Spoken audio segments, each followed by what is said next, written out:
Malcolm, welcome to the show. I read your recent LinkedIn post and I'm like, I have to come talk to you about this. It's a spicy hot take, and there's so much to unpack in what you're saying there. I think most people probably that are listening to this already know you, so you probably don't need an introduction. But for those of you that don't, Malcolm, maybe you want to introduce yourself quickly, and I'll just add that you have been in the industry longer than you probably care to admit. But there's just so much to draw from your experience. But why don't you introduce yourself real quick? Well, first and foremost, thank you, Manu, for having me and giving me the opportunity to share my perspectives with your audience. I'm Malcolm. I'm the CDO of Profisee. We make master data management, MDM software. Been in the data and analytics space for about 30 years, been around the block. I've worn a lot of different hats, but I'm very active out on LinkedIn. Part of my mission is to share what I know with the kind of the broader data and analytics community, and to help other CDOs and other senior data and analytics leaders succeed in their mission to drive transformative value from data. So thanks for having me today, and I look forward to the chat. And poke the bear every once in a while, right? Yeah, oh, I poke the bear almost every day. Yeah, Yep. I love I like poking the bear. And the reason is because we have a lot of data to show that the status quo is just not working that well. Hmm. Right? There's lots of data to show the status quo is holding us back. So I think we need more people looking at different and more provocative ways of solving old problems. So that's something, that role I hold near and dear of Chief Bear Poker. Yep. Awesome. And I'm Manu Bansal. I'm the founder and CEO of Lightup Data. We are building a data quality platform that we're very proud of, working with large enterprises and really enjoying the journey. So Malcolm, you made a very interesting statement recently, which is challenging the core foundations of data. And I was just intrigued when you said that because people don't normally do that. And I think the way you framed it, it makes perfect sense to me. You're kind of talking about how data has, especially in the world of LLMs, has really shifted from what it used to look like in the world of analytics to being much more text-oriented and unstructured. And I think it's kind of natural to assume that your data foundations will just carry over, but you seem to be implying they don't, and you're taking a hard stance on that. What exactly are you getting at? Well, you know, I guess we need to be careful with generalities, right? And with sweeping statements. Sweeping statements get a lot of clicks and they get a lot of attention, but they are sweeping statements. So I should probably preface by saying that this general shift that we have towards unstructured data that is being driven by LLMs is a challenge for most companies, not all. It's a challenge for most companies, it's a challenge for most CDOs, it's a challenge for most data and analytics foundations, because the foundations we've been focused on for the last 20 years are the foundations needed to support analytics. Rows and columns, very structured data. Yes, we can have conversations about, ETL versus ELT, lakes versus warehouses. We can have those conversations, but at a very, very high level, the core foundations that most CDOs and most data leaders have been building, most, not all, but most have been building, is around structured data needed to optimize analytical processes. The reality of a Gen AI driven world is that LLMs are built on and optimized by text. Text, right? So they were built off the internet, they're trained off text data, they are fine-tuned using text-based data, and they're optimized by text-based data, meaning the prompts that we type into them. So if you're a CDO out there and you're saying, yeah, I want my company to use LLMs and to get value from generative AI, so I'm going to double down on my foundations, you're doubling down on something that is probably enabling your analytics platform, your Click, your Tableau, your Burst, your Snowflake, a data warehouse, but it's not enabling a broader use of Gen AI in your organization. Can you give me an example of what that foundation or what that element might look like that doesn't actually carry over? That doesn't carry over. Well, so let's take a data quality rule, for example, a basic data quality rule that says this data must be present or it must conform to this standard. Or even the idea of here's how I determine whether an address is correct or not. An address is actually one that might carry over because an address might be useful to an LLM. but basic data quality rules that are all built around looking at an individual field or an individual record, right? They're not looking at it. Your data quality rules are typically not looking at full paragraphs of data, right? Hmm. There may be some, for example, maybe in healthcare or some other uses of data quality where they are looking at more of a narrative, Hmm. right? But typically, what we're looking at is individual fields of data, individual attributes, individual records, and applying data quality standards to them, or making data conform to certain standards. So this is just one example of how, okay, I've got a foundation built on these data quality rules that is looking for to make sure that it's an integer instead of a varchar. Okay, well that's not enough in a world of LLMs. If you're trying to apply data quality in the world of LLMs, you would necessarily need to look at narratives, stories. You'd need to look broader. The Air Canada use case is a classic example here where Air Canada got sued because they were putting incorrect information into a chatbot around their bereavement policy, their policy they used to reimburse people for airline tickets bought to go to the funerals of family members. And that data was incorrect. But it was data that was based on long form, text-based data that stated a given policy, that a data quality rule that is being used to make sure that the data going into a data warehouse that is used for a downstream analytical process would be ill-suited to support. I see, I see. And so it's like that's interesting because I'm trying to put this into the context of what I was hearing at Gartner Data and Analytics the last it happened earlier this year. And it's like you couldn't go to a talk that didn't talk about Gen AI, and you couldn't Yeah. go to one that didn't talk about data quality. And it's just alarming to see how those two topics would be part of pretty much every single conversation. And one thing I felt coming out of that event and then follow-up conversations was from a qualitative point of view, a first principles point of view, it makes perfect sense that Gen AI is being held back by data quality.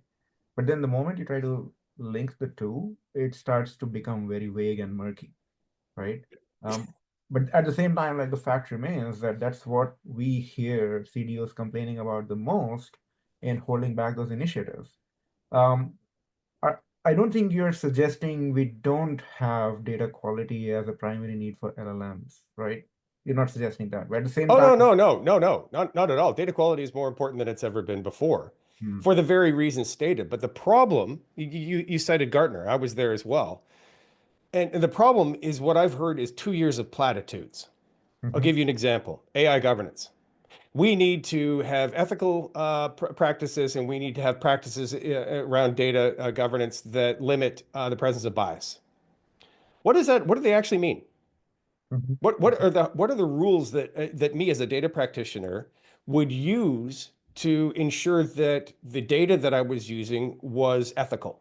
hmm, Nobody is talking about what those actual rules or policies would be, because if you need to implement them at scale, if you need to automate them, if you need to write some sort of script against the data that is saying, okay, is this data ethical? You need to mathematically apply some sort of rules or some sort of conditions to the data. And how do you do that when all that you're hearing at these conferences is just platitude after platitude, right? Like, all right. it's impossible to argue, okay, data quality is important for companies to get the value out of generative AI. But then when you start, but what does that actually mean? Well, what it Hmm. actually means is that the data that it would be consuming either during training, 99% of companies aren't going to be training their own models. So we're really kind of talking about either fine tuning or we're talking about prompts, right? Is the data that is going into a prompt accurate? Hmm. Is the data that is being used for fine tuning accurate? And how do we ensure that? If we're talking about a paragraph of data that describes, who knows, right? Your bereavement policy or maybe your HR policy. What are the processes that you would use to make sure that that data is correct? How are you going to do that? How are you going to deploy data stewardship resources to make sure that that data is correct? Are you going to be able to automate it? Nobody's talking about these things. Hmm. Nobody's talking about it. Not to mention the fact that most of the stuff that we govern is actually structured, is Hmm. highly structured, rows, columns. It's not the stuff, again, there are outliers. There are companies in the healthcare space that have been doing OCR, optical character recognition. There are companies in a few spaces where they have been applying governance to less structured data. Hmm. But for the most part, most companies are just completely ignoring unstructured data. SharePoint servers, PDF files, sitting out on marketing Google Drives, right? Like that stuff is getting sucked into LLMs left, right, and center. with Right. absolutely zero governance. So you go to Gartner, you hear, oh, well, we need to double down on foundations. We need to focus on data quality to enable, LLMs. When the fact of the matter is, nobody is out there talking about how. Yeah. How. Yeah. And it's very interesting take or angle that you're getting into, which is the how part of it. Can we get into the details here a little bit, right? And it's like at some level you're saying if you can't measure it, then how do you manage it at all, right? And then immediately you start to talk about what should you measure. So before you even get into how should you measure, what should you be measuring? What does data quality even mean in this context? And um, as much as I have thought about it, I feel like the answer drastically varies depending on which end of the pipeline you're looking at. And the two ends are obviously the extreme points. You talked a little bit about what it looks like going into a prompt, and you want that data to be accurate. And the primary kind of measure, at least if I put this in the context of a human review, what I would tell my expert to review for is accuracy of data that's going into the prompt, right? And I Yep. could imagine accuracy here could also encompass completeness, which then therefore starts to talk about freshness and all those typical attributes of data quality that we talked about, right? If policies are not up to date, then they probably are not going to be accurate, right? Um, do you have any ideas on what it would look at the head end of the pipeline? Because you kind of alluded to the store of PDFs sitting on a SharePoint and no one is governing that, and then you suddenly expect LLMs to behave well on them. It's not going to happen. But if I even forget about the step of feeding this into LLMs, and I'm just saying I want my PDF store to be ready for one day being fed into LLMs, what should I be tracking today if I'm going to start using it in 6 months? That's a great question. I mean, step number one is just discovery, right? Like just discovery. You got to figure out what's out there. I mean, to me, that would be step one. Like, what is the universe of arguably valuable data that you could use to help inform or optimize or potentially fine tune a language model for a given business problem, Mhm. right? So what is the universe of data out there? What's out there, right? This is a huge challenge. Like, do CDOs even know how much data is sitting in the marketing realm, for example, that could be arguably extremely valuable to build models related to customer preferences or buyer behaviors.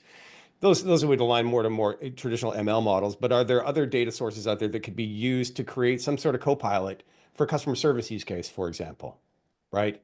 How much data is sitting out there in customer service FAQs and that type of data that is sitting in those repositories that is largely and totally ungoverned from the perspective of the CDO? Maybe it's governed from some local process where the customer service function is managing their own data quality, managing their own rules. Okay, that's great, but what are those rules? So step number one would be discovery. Step number two would be to understand what governance is being applied today and who's responsible for it. What do the processes look like, right? How do you ensure things like change management? How do you ensure all the dimensions that you just mentioned, whether there's 4, 6, or 12 dimensions of data quality, depending on who you ask, right? Yeah. So, I mean, to me, that would be kind of step number one and number two, what's out there and what are you doing to ensure some idea of governance? And then number three would be to kind of overlay some requirements for AI to say, okay, what's unique about AI? What do we need to solve for? I mean, that in and of itself would be, for most companies, I suspect would be a massive lift. And what I'm Mhm. seeing out there is most data organizations are just kind of not doing it. Mhm. Mhm. And the usage of LLMs is happening organically from the bottom up within specific business functions where people are just using off the shelf LLMs to help or co-pilots to do things like, like a Git copilot to optimize engineering Yeah. processes, or where people in marketing are just going using OpenAI to write, customer communications or to write FAQ statements. So, if is that right? Is that wrong? It's happening, right? Yeah. And the CDOs could be, hey, we got to stop this ungoverned use of these processes. Well, it's not going to stop. Only going to get worse. And you have like just trying to again deconstruct the problem statement here a little bit. I'm hearing kind of two different takes from the community right now. One take is that data quality for this unstructured data is just so poor that you cannot expect LLMs to do anything useful, at least not to the level that you can actually put it in production yet. and all the focus should be on improving the quality of this input data source. Um, Second kind of more developer sentiment seems to be that majority of the gain right now is in playing with heuristics on the LLM pipeline side itself, whether you're doing RAG or some variant of it, and how you start to chunk up data, and should you chunk more or less, or should you take neighbors or multiple PDFs or just one? But like there's so many kind of it feels like a black art right now, which is not very scientific, but then just because the bar is so low, simple heuristics actually tend to give you a lot of gain. And that's what's really the limiting step right now before you even start to care about the quality of input data. Where do you stand on like which is the more important problem today? Those are astute observations and completely accurate. The first observation, which is this idea that the data quality is just so bad I can't do anything, would I think closely align to CDOs that most likely will be looking for new jobs in the next year. Mm, Um, the fact that you are making this highly deterministic, very binary, it's either good or it's bad statement when it comes to anything related to AI is a testament to a lack of knowledge around how AI works, right? Because AI is not deterministic, it's probabilistic. And mhm, AI is highly, highly uh, subject to context, right? So what is true in one context may not necessarily be true in another. It's all about the context. As data people, we should know this by now. We should know this by now. But many of us cling to these deterministic mindsets that make us think that data is either all garbage or all good. It's neither. It may be both at the same time. Right? And it depends entirely on the use case. So if you are a data leader out there that is taking that approach of our data quality is just so bad, I don't know what to do, I can't use this. Well, that's the wrong approach because it's inaccurate. I guarantee you there is a business problem out there right now today that can be solved using an LLM, even with the poor and abysmal state of your, let's say, your CRM data, which is one that people always pick on. I guarantee you there is business value that can be delivered even using the data as it exists today. Let's remember that LLMs are built on the internet. This mhm, is not necessarily a bastion of data quality. It's not something that is well known for the accuracy of data, yet somehow these amazing systems that we're building are still able to provide meaningful value to us. People are still using them, kids are still using them to do their homework day in and day out, with varying degrees of success, I would imagine. But the other use case that you talked about is a very practical one, which I'm seeing is happening in most CTO organizations because people are getting fed up of a lack of traction related to AI, and they're going and trying to solve these problems. mhm, More on the CTO side of the house, where they are deploying complex RAG problems or complex RAG processes, where they are using vector databases, where they are trying to find ways to add context and insight off of structured data sets using, a graph, right, and others. So yes, that is the more practical way to do it. It is the more outcome-driven way to do it. Today, what you described is the only way that I know that I can see it at the very least in vectors and graphs. The only way that I know that you can add the context necessary to make structured data more consumable by LLMs. So that's a more practical approach.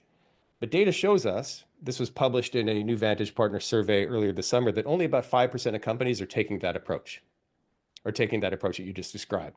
I mhm. hope to see it increase in the coming year, and I expect it will increase in the coming year because there's a ton of value out there when we find a way to operationalize that highly structured data, to have it be consumed by LLMs during some sort of fine-tuning process or even within more of a complex prompt. So yeah, that's the practical way to do it, but not enough companies are focused on it. Yeah, I mean, there might actually be an irony hiding there in trying to really clean up the data feeding into LLMs, right? I mean, the whole promise is you don't have to do that. I mean, are you just basically then starting to structure your unstructured data that was supposed to be what you avoided in the first place? Here's the paradox, right? Which is the only way that I think that we're going to be able to get our data in a state where we can operationalize it and get value at scale through for AI is to use AI to do it. Hmm. Is Hmm. to use AI to do some of the data prep, right? Is to use AI to get the data in a more unstructured format, right? To Hmm. create narratives, to create stories where Gen AI based solutions can more readily consume it. So there's a little bit of a paradox there. There's a little bit of an irony there. But this does start to get into some of the foundations that you were talking about, which is can you build processes to start injecting stewardship or more traditional governance processes into something like what we just described, Mhm. right? Where you are doing some data profiling at scale of structured data and you are running graphs on it, and then you are making some assertions based on the graphs or some of the triples that are based in that graph. Can then you apply more traditional data stewardship to make sure this makes sense? Yeah. Can we improve some of these processes and scale some of these processes? Yes, I think we can, and we can bring some of those foundations into this new world. But far too many data leaders are taking that first approach, many that you described, which is well, it's junk and I can't use it. It's useless. Yeah. Yeah. Maybe instead of saying data is junk and I can't make GenAI work, we should be saying data is junk and the only way I can actually get value out of it is a GenAI. And so the question, At scale, the answer is yes, because the Pareto principle tells us that 80% of our data is probably sitting out there unused, right? Unmonetized, yeah, unanalyzed, ungoverned. It's out there in the SharePoint servers and PDFs and image files all over the place. On sitting on Word docs on hard drives. I mean, there's a ton of data out there, and we know we should know that there's a ton of value in that data. There's a ton of risk in that data as well, but we should know there's a ton of value there. And how do we extract that insight? The only way we're going to do it at scale is using AI, ironically. yeah. So it's like, how do you light up your dark data? And maybe that's what the LLM is designed to do in the first place. And so instead of fighting that dark, ugly data, maybe we should be asking, how do I actually get value out of it? Because that's what the objective is. That's what the challenge is. I love it. And I love you using the phrase dark data because it has multiple definitions in this case, right?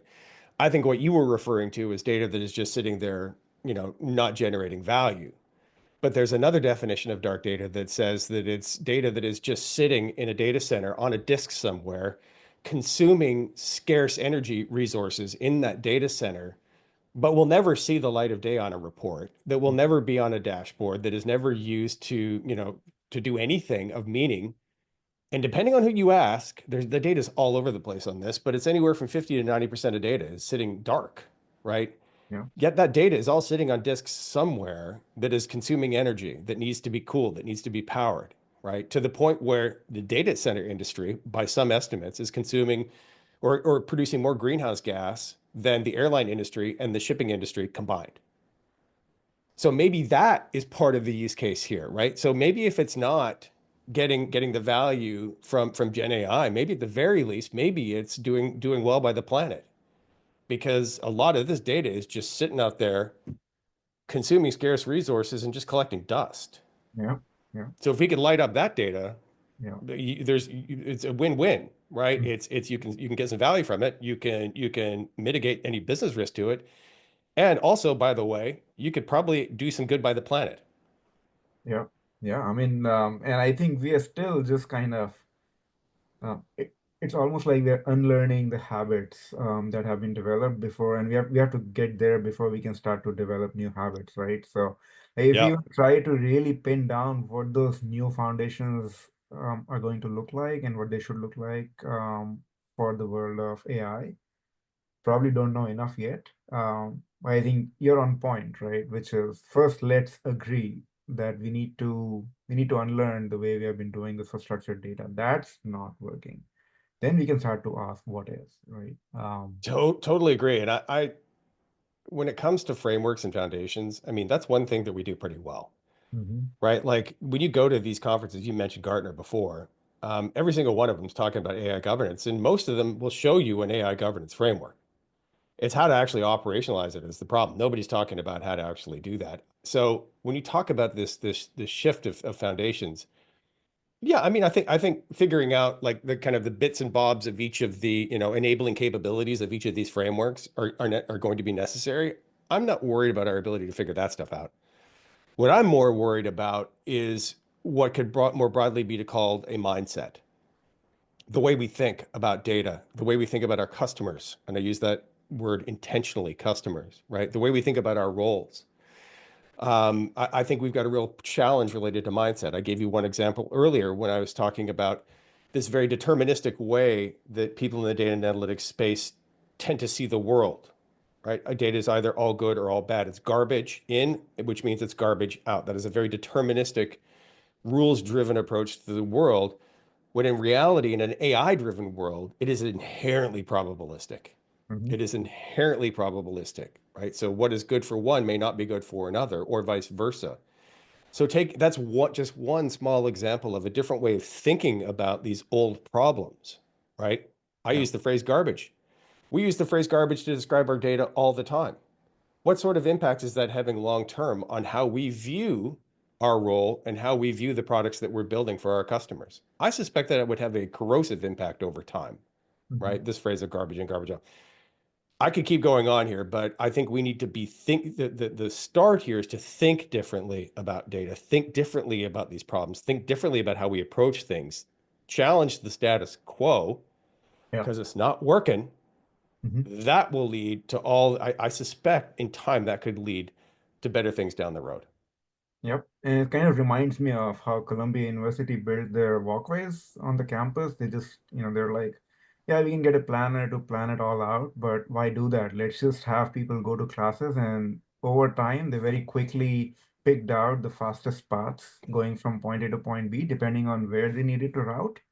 And you just started to see those marks on the grass, and they said, let's pave these pathways, right?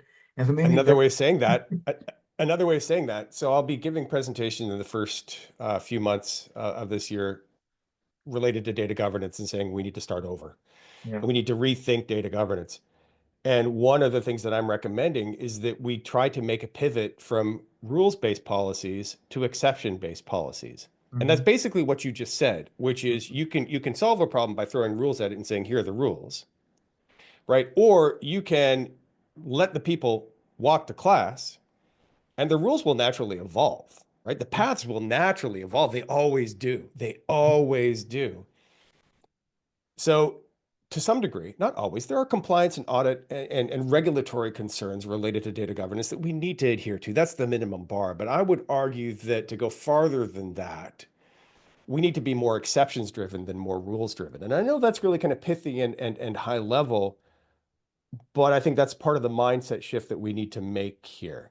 We need to make Yeah. here. There are some, my friend Bob Sider would call that perhaps more of a non-invasive approach to data governance. I think that that has some relevancy here. But I would argue that a lot of the data governance is that is happening, kind of naturally within organizations today, and it is, right? The PDFs and the SharePoint servers that I talked about, they're not completely ungoverned. There are controls about who can access them. There are controls about who can update a given marketing document. So there are controls out there. It's happening. The pathways are being built. We just need to figure out who's doing it. What are the rules used to do it today? Are those meeting the needs? And how do we need to change our approach to that? And I suspect more of an exception-based approach would be the right one. And honestly, that's probably largely where we are outside the CDO organization today anyway. Which which is basically suggesting that let people build those applications first, and then you wait and watch what practices or what recommendations emerge, right? We don't have to force a certain form of data governance or data quality yet. And if we tried to, we're probably going to do more damage than good.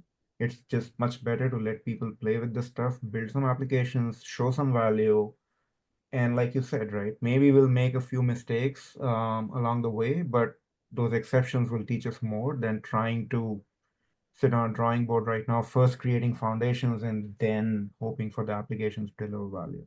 Right. So Yeah. maybe that's a big takeaway here, which is let people build and then we will see what they need as support around it. Well, because we know, again, we've got 20 years of data here.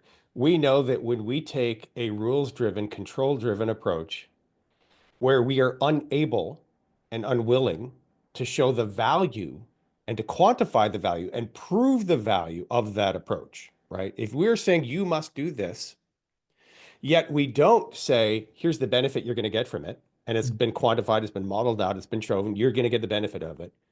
If we take that approach of all stick, no carrot, right? Using an old kind of metaphor, people are just going to go do what they're going to do anyway. they're going to do what they're going to do anyway. Yeah. We see this every day. And this